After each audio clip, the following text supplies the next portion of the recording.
коррупцияга каршы күрөшүүнүн эл аралык күнү менен катар Кыргызстанда коррупцияга байланышкан чуулгандуу иштердин чети оюлган жери жок. Коопсуздук кеңешинин катчысы Дамир Сагынбаев 833 декларация саясий жогорку кызматты ээлеген адамдардыкы экенин жана 50ден ашын аткаминерлердин декларациясынан күмөндүү жагдайлар чыкканын билдирди. Ал эми президент Сооронбай Жээнбеков коррупцияга каршы күрөшүүнүн эл аралык күнүнө карата кыргызстандыктарга кайрылуу жасап мындай деди. Мамлекеттик кызматты өз чөнтөгүн кампайтуу үчүн пайдаланган адамдар мыйзам чегинде жазаланып эле тим болбостон, алардын журт алдында катуу уяткаруу керек.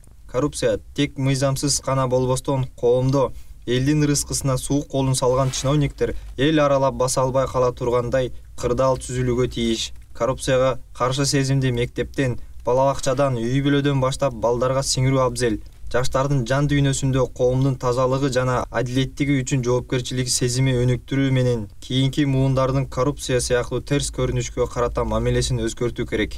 Бул аралыкта мамлекеттик кызматта иштеп келген Дүйшөнбек Зилалиевдин банктагы жеке эсебинен $889.900 табылып, мыйзамсыз байыган үчүн кылмыш иши козголду. Эмне боюнча кармалып атканын кыскача айтып берип койбойсузбу? Дүкөн өзү айтып берсин.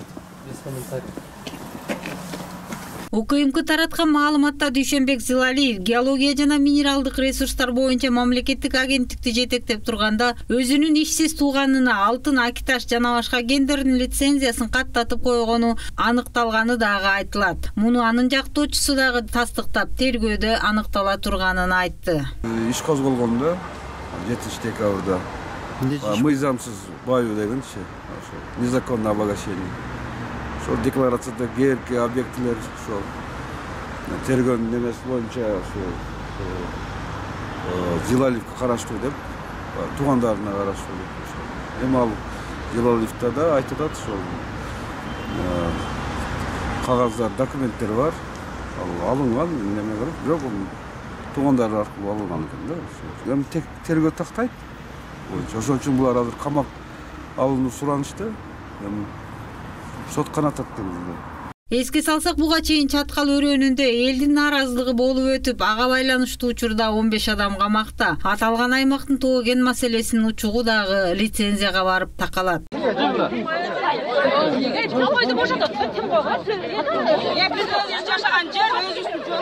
Күз айларында Чүй облусунун Бас Бөлтөк тоосундагы кен казуу боюнча берилип кеткен лицензияларга байланыштуу курултай болуп өтүп, анда өкмөткө бир топ талаптар коюлган эле. Эмне болуп атат? Микрофонго Ай, жоголуп барат. Жоголуп барат. Ай, жоголуп. Бирөөлөрдүн акчасы. Бирөөлөр жетүүнү чөтөт. Өлкөдө муну ушундай тоо кен тармагына байланыштуу толкундоолор өтүп турган маалда Дүйшөнбек Зилалиев геология жана минералдык ресурстар боюнча агенттикти жетектеп турганда өзүнүн ишсиз тууганына алтын, акиташ жана башка кендердин лицензиясын каттатып койгону ачыкталганы отко май чачкандай эле болду. Ага чейин транспорт жана жолдор министринин орун басары Азимкан Жусубалиевдин окуясы коомчулукту дүрбөткөн эле. $, а? 3000? Откуда происхождение этих денежных средств? Лечение. Айрым саясатчылар бул керек болсо өкмөттүн отставкасын камсыздай турган окуя экенин белгилешкен. Эгерде ошондой адам ушул $500.000 пара алып атып кармала турган болсо, бул жерде бир эле маселе бар. Премьер-министр Абылгазиев уяты бар боло турган болсо өз отставкага кетиши керек. Тилекке каршы бизде андай эмес. Эгер ушундай жат көрүнүштөр өзүңдүн тармагыңда боло турган болсо, моралдыктагы мыйзамдар бар да. Сөзсүз түрдө эле ушуну сотко алып барып, анан сот менен ким күнөөлүү экенин издеп, анализдеп, тактап, анан чыгарбай, моралдык жагынан мен ойлоп атам, министр транспортто өзү кетиш керек жумуштан. Мамлекеттик эски жаңы кызматкерлердин мындай коррупциялык чуулардан арылбай жатышы кыргыз бийлигине аброй алып келген жери жок. Жалпысынан 2018-жылы коррупция боюнча 754 кылмыш иши козголгон.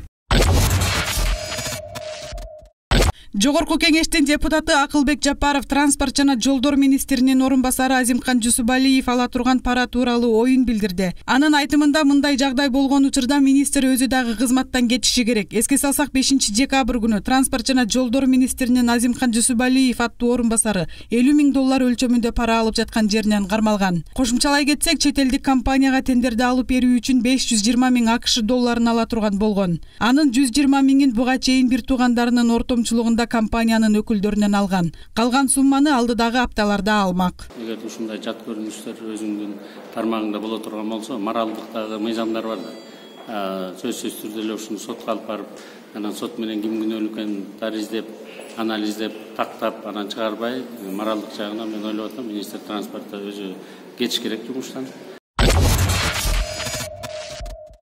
Жогорку кеңештин конституциялык мыйзамдар, мамлекеттик түзүлүш, сот укуктук маселелер боюнча комитети финансы министринин кызматына Бактыгүл Жээнбаеванын талапкерлигин жактырды. Маалымат боюнча тиешелүү комитеттин жыйынында 10дон ашык депутат катышып, Жээнбаеванын талапкерлигин бир добуштан колдогон. 58 жаштагы Бактыгүл Жээнбаева учурда президенттин кеңешчиси болуп иштейт. Ага чейин Улуттук банк, Айыл банк, мамлекеттик ипотека компаниясы өңдүү каржы мекемелерин жетектеген. 6 декабрда финансы министри Адылбек Касымалиев өз арызы менен кызматтан кеткен. Ал бул кызматта 2015 жылдан бери иштеп келаткан.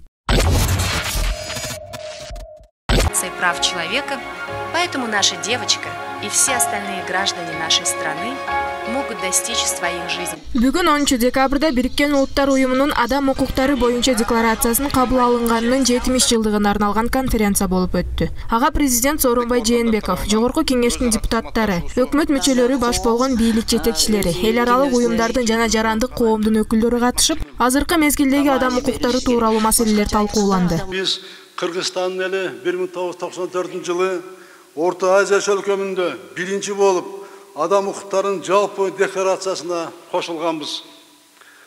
Андан бери чейрек кылым убакыт өттү. Адам укуктарын коргоо ошол бойдон биздин мамлекеттин негизги милдети катары сакталып келет. Урматтуу айымдар жана мырзалар, акыркы мезгилде дүйнөнүн ар кайсы булуң бурчунда ишмердиги адам укуктарына каршы келген уюмдардын аракеттерин көрүп жатабыз. Ар кандай саясий жана диний лозунгдарга жамынып, адам өмүрүн кыюуга баргандарды, адамдардын ден соолугун бузуп, аларды майып кылгандарга биз дайыма каршыбыз. Өлкө башчы адам укуктарын баарынан өйдө коюп, бул жааттагы көйгөйлөрдү чечүүбүз керек деген менен, чындыгында эле Кыргызстанда адам укуктарын коргоо кандай абалда деген суроо жаралат.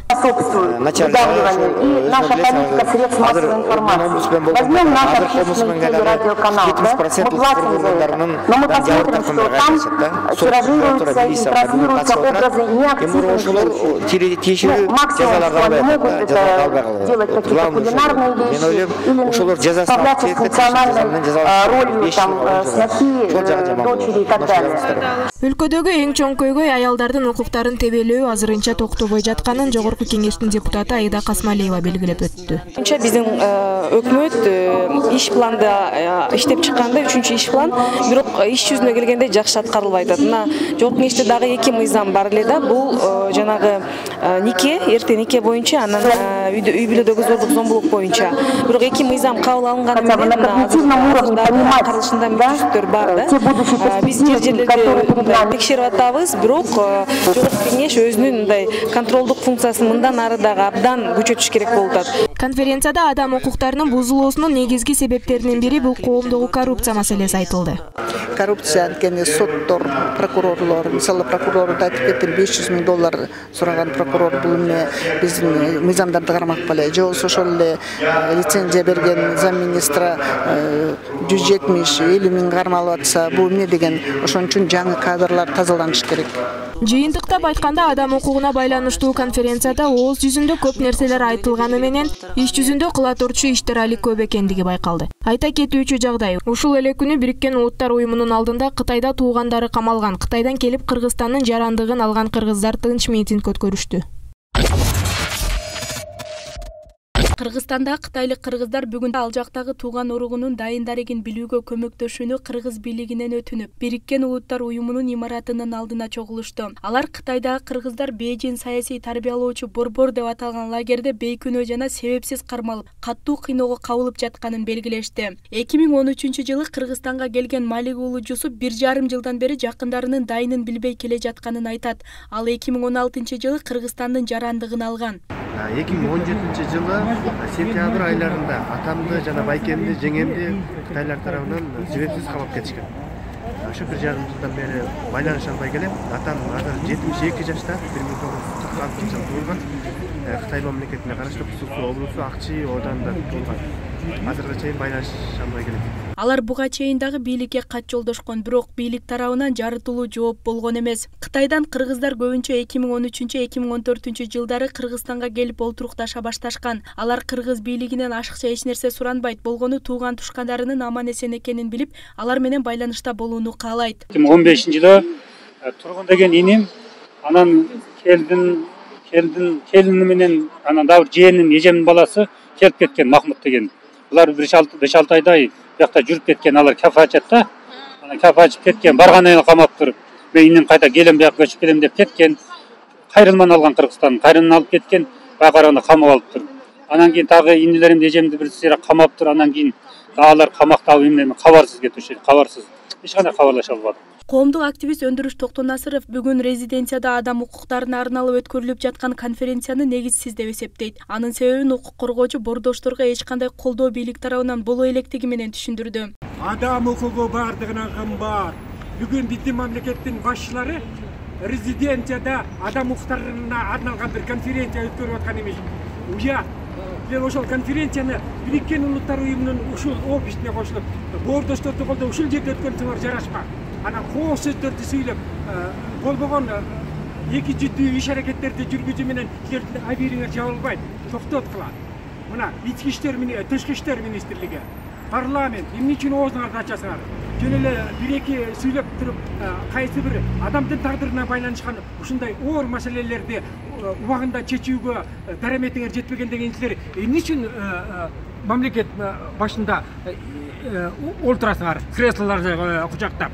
Мына конференция боло турган күн эмес да бүгүн. Кыргыз бийлиги бул маселе боюнча азырынча ооз ача элек. Кытайлык кыргыздардын Бириккен Улуттар уюмунун алдына өтүнүч менен чыгышынын негизги себептеринин бири бүгүн адам укугун коргоонун эл аралык күнү.